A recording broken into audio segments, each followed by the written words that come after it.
উদ্ভিদের সংবেদনশীলতা ও সাড়া প্রদান। চলন ও গমন সম্পর্কে ধারণা।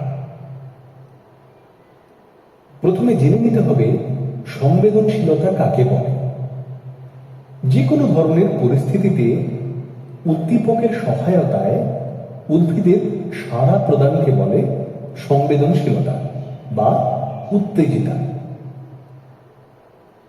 লজ্জাবতী গাছের পাতায় স্পর্শ বা আঘাত করলে পত্রগুলি তৎক্ষণাৎ মুড়ে যায়, কারণ পাতার পত্রমূলের নিম্নাংশের কোষগুলির থেকে রস পার্শ্ববর্তী কোষে পরিবাহিত হওয়ায় নিম্নাংশের কোষগুলির রসস্থিতির চাপ কমে ও পাতাগুলি গুটিয়ে যায়।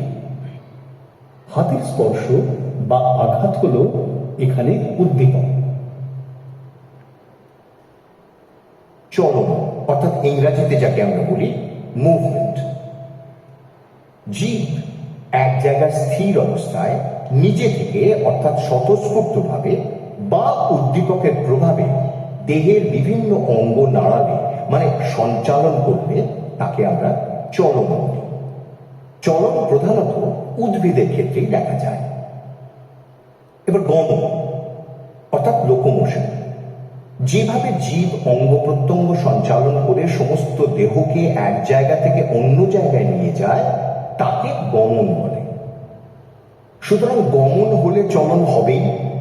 প্রাণীদের ক্ষেত্রে গমন দেখা যায়। ব্যতিক্রম হচ্ছে স্পঞ্জ, সাগরকুসুম, প্রবাল ইত্যাদি।